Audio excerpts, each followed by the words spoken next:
Good morning dear friends. Question तो आपने पढ़ लिया होगा। अब हम इसी सॉल्यूशन को देखते हैं। देखिए, सबसे पहले आप फिगर को ध्यान से देखिए।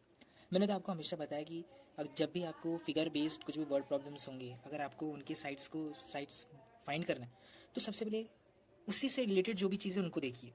अगर हमें पूछा जा रहा है लेंथ ऑफ ए बी, और दिया क्या है, ट्रायंगल हमें दिया है कि ट्रायंगल डी सी बी में हम लोगों को एंगल बी डी सी की वैल्यू दी है और डी सी का लेंथ दिया है। तो अब हम ए बी तक कैसे पहुंचते हैं, इसको ज़रा ध्यान से देखिएगा। देखो, दो तरीके हैं इसको सॉल्व करने के लिए। पहला, हम ट्रिग्नोमेट्रिक रेशियोज और उनके जो भी एंगल के वैल्यूज होते हैं उनका यूज़ करके हम यहाँ पे वैल्यू निकाल सकते हैं लेंथ ऑफ ए बी की। और दूसरा तरीका है 30-60-90 थ्योरम। अगर आपको नहीं पता है तो बताइएगा, मैं उस पर भी एक वीडियो बनाऊंगा, नहीं तो बेसिकली आपको कहीं पे भी मिल जाएगा। तो 30-60-90 थ्योरम की मदद से भी आप इसे सॉल्व कर सकते हैं। इस वीडियो में मैं आपको ट्रिग्नोमेट्रिक रेशियो से कैसे सॉल्व करना है और उनकी वैल्यू से कैसे सॉल्व करना है वो बताऊंगा। तो सबसे पहले देखिए, मैंने क्या बताया, जो भी चीज़ फाइंड करना है उससे रिलेटेड जो है उससे ध्यान दीजिए। लेंथ ऑफ ए बी निकालना है। पहले देख लीजिए कौन से ट्रायंगल का, ट्रायंगल एबीसी है। अब मैं बोल रहा हूँ यहाँ पे मैं ट्रिग्नोमेट्रिक रेशियोज का यूज करूंगा।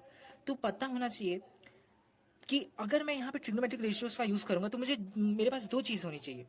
सबसे पहली चीज तो मुझे एक एंगल पता होना चाहिए, उस ट्रायंगल का एक एंगल पता होना चाहिए, और कोई भी एक साइड पता होनी चाहिए। इसके मदद से मैं पूरा का पूरा उस ट्रायंगल की जो भी वैल्यूज हैं, जो भी पूछा जाएगा मुझसे, अदर टू साइड्स की वैल्यू मैं बता सकता हूँ कि कितना लेंथ है, एक्सेट्रा एक्सेट्रा, और जो भी एंगल्स है वो भी हम बता सकते हैं।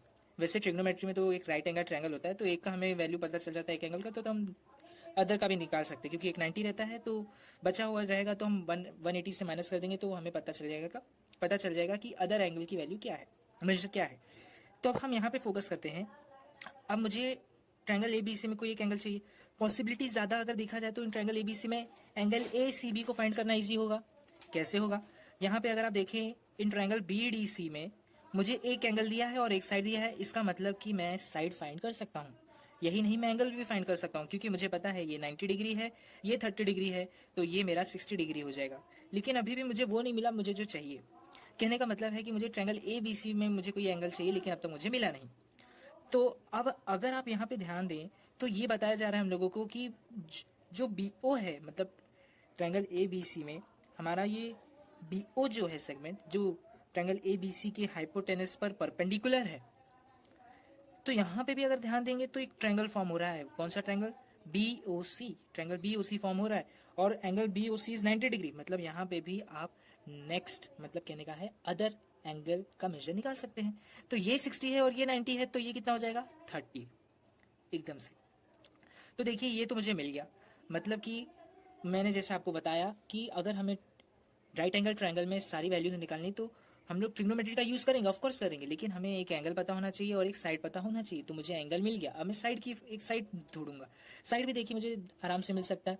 मैं फोकस करूंगा in triangle B D C में, मुझे डी सी की वैल्यू दी है, तो मैं यहाँ पे आराम से देखा जाए तो 30 डिग्री के जस्ट एडजेसेंट साइड में डीसी है और अपोजिट साइड में बीसी है। बीसी कौन से ट्रायंगल का है?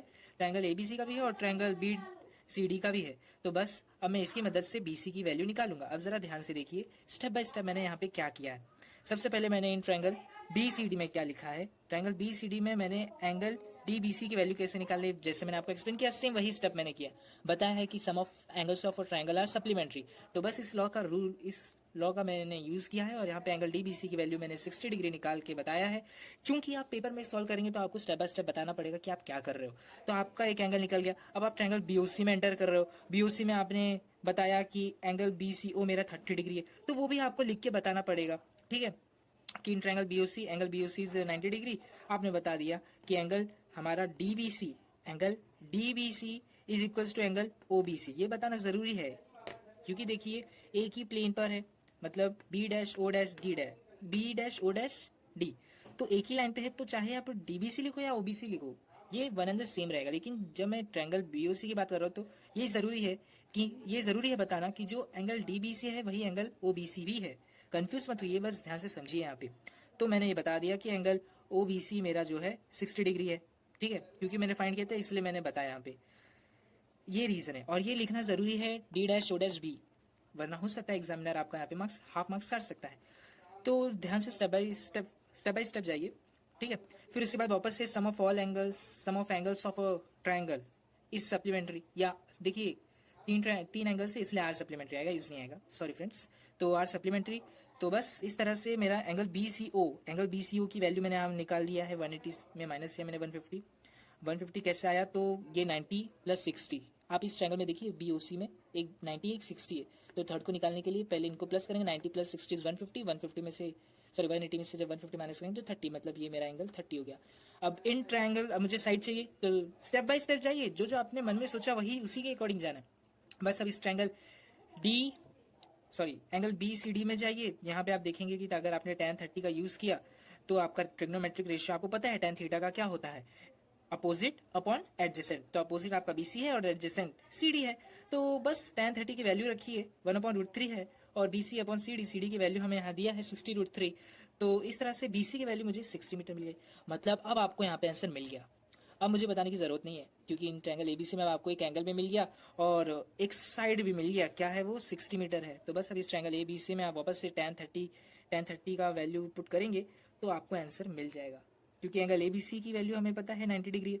तो बस tan थीटा का ट्रिग्नोमेट्रिक रेशियो हमारा अपोजिट अपॉन एडजेसेंट है, तो opposite A B upon B C की वैल्यू तो हमें पता है 60 रख दिया, और tan थीटा की जो भी एंगल ट्रिग्नोमेट्रिक जो भी उसकी वैल्यूज है वो मैंने पुट किया 1/√3 है, और ए बी अपॉन 60। तो इस तरह से A B is equals to, यहाँ पे 60 ऊपर जाएगा, क्रॉस मल्टीप्लिकेशन मैंने किया है, तो 60√3 मेरा यहाँ पे आंसर आया।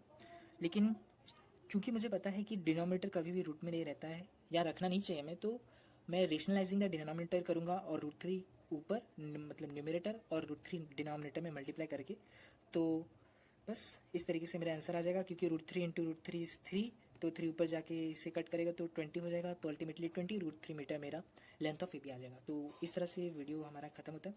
Thank you friends for watching the video. Okay friends, ये क्वेश्चन आपके प्रैक्टिस के लिए है, सो ज़रूर इसे कीजिए और आंसर बताइए।